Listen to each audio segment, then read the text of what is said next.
Is the window of opportunity to accumulate wealth closing? Good evening, folks, and welcome back to another episode of Silver Dad Knows. Remember, always live with no edits. If this is your first time here, hit that subscribe button now, as you're going to like what I'm about to say. So yes, guys, right here you are looking at two of my all-time favorite pieces. And I know I say that about so much silver, but no, pound for pound, these Franklin half dollars and walking liberties, if you do not have them part of your collection, you're a silver stacker, shame on you. These are essential coins you want in your collection. So yeah, let me just begin with this piece right here.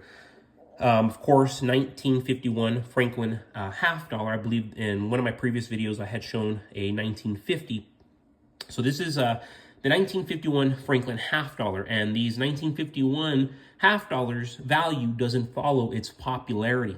Even though it is one of the most famous American coins, it is not too expensive, even in low grades. That makes it an excellent option for all collectors, regardless of the available budget. Franklin half dollars were minted from 1948 to 1963, with over 40 million struck pieces in 3 mints. 1951 was the 4th year in the number of coins produced. The U.S. Mint struck silver Franklin half dollars from 1948 to 1963, based on the chief engraver John Sinek's design. He used Ben Franklin's bust statue, and the bust was actually made by Jean Anton Houdin as a model for the obverse. Of course, you look at the reverse, and yes, you have the Liberty Bell, and this was a central image to these pieces, and I just love it. You know, you can see that subtle crack. Very well done, especially for the time of these of the releases for these pieces. So if you're curious, a Franklin half dollar from 1951 in circulated condition is worth anywhere between $12 to $15. However, on the open market, 1951 half dollars in pristine, uncirculated condition sell for as much as $3,300. So, yeah, open up that piggy bank.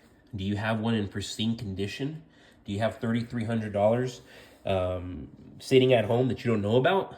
I hope you do. That's amazing. I wish I had that problem, because it's not a problem. And guys, real quick before I continue, I want to give a shout out. Now, Veritas Files, I do mention them a lot. They're up there with SARS 27271, and I try not to mention my subscribers so often, but it's like, man, Veritas Files, I'm learning so much from them, and I want to share it with you because this guy is spitting facts. Spitting facts. The way SARS 27271 is becoming regular, surely Veritas Files is as well. So this is a comment that they made from last night, and I want to share it with you because it's very important. I'm not going to share everything with you, but I'm going to share one segment that I found very astonishing and enlightening. So here you go, Veritas Files. Why don't they teach capitalism? Capitalism requires and presupposes a high level of public morality for capitalism to work. In order to have capitalism, you have to have a basic set of laws that apply to all people at all levels of power and wealth, which protect them against theft, fraud, and coercion, violence. It's also only with a high public morality that you can maintain a republic with a self-governing nature. And it's in that context where you can experience the greatest levels of freedom, liberty, and true independence, when your desires is only to enrich the few and to do absolutely whatever you want versus to enrich everyone and do things that are good.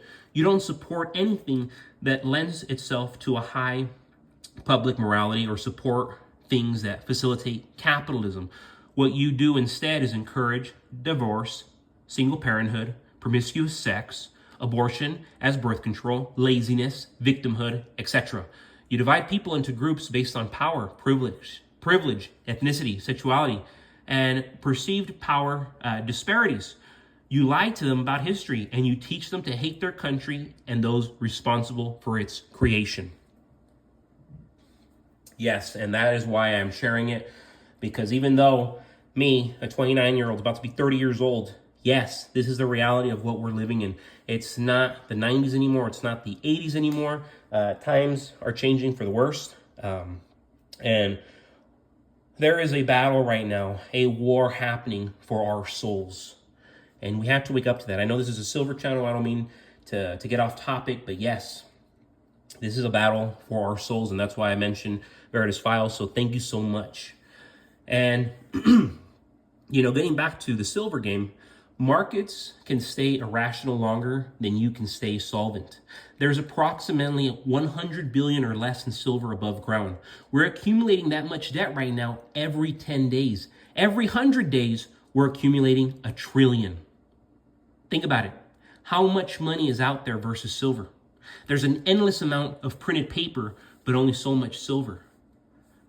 As a whole, I'm so sorry to say, as the whole world seems to be facing full-blown recessions, the erosion of living standards persists here in America. That's why more credit card companies have been emerging, and inflation is getting much worse. More and more countries are de-dollarizing because our government keeps printing funny money like there's no tomorrow. Interest rates are clearly staying higher for longer as banks are tightening on their funding, and our dollar is not going nearly as far as it used to. The window of opportunity to accumulate wealth is here. That's why this channel exists. I want people to know what's going on. But once this window shuts, we're going to see a dramatic consolidation of capital. This is all going to happen in the next couple of years or less. This is a very small window because the US dollar is about to change forever.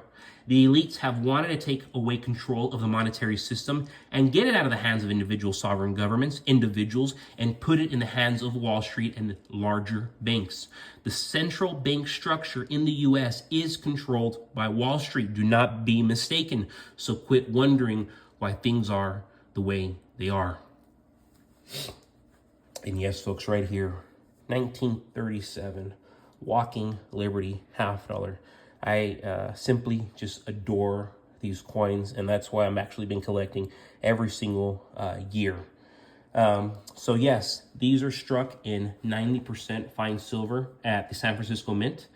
Of course, handsome pieces. 1937 Liberty Walking $50 circulated throughout the West Coast region of the country. Their beauty and artistry of the design are always well appreciated by the public.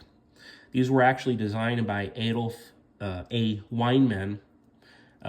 Walking Liberty $50 are widely considered one of the most beautiful silver coins in the United States.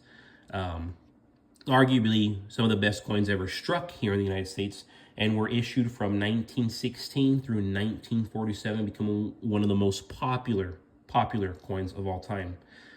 And yes, check it out. As I mentioned before, they are 90% silver and 10% copper. And real quick, folks, just kind of to end tonight, I want to give a final shout out, and this is actually to one of my loyal subscribers that I hardly shout out, but I know that they're always watching, and they leave comments here and there.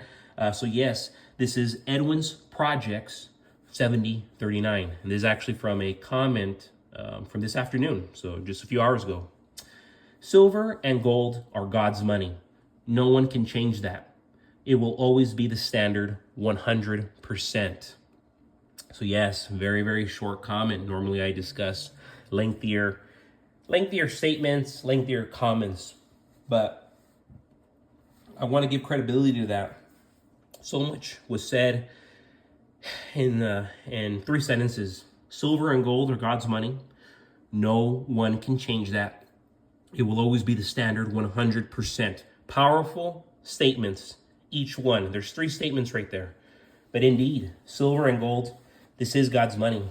Yeah, sure, we go to outer space. If we ever do go to outer space, it's all theory in the sense of going and living on other planets.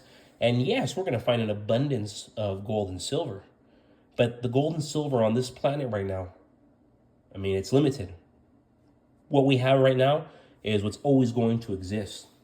So yes, silver and gold are God's money, especially in this realm, on this earth. And nobody can change that. Even right now with them printing money and trying to regulate everything that they possibly can, they cannot change the fact that it is God's money. And it will always be the standard 100%. That's why all the central banks are purchasing it. And that is why America's enemies are stockpiling on gold and silver. So why are you not? Folks, thank you so much for joining us for another evening of Silver Dad Knows. God bless your households. God bless you. And as always, God bless America.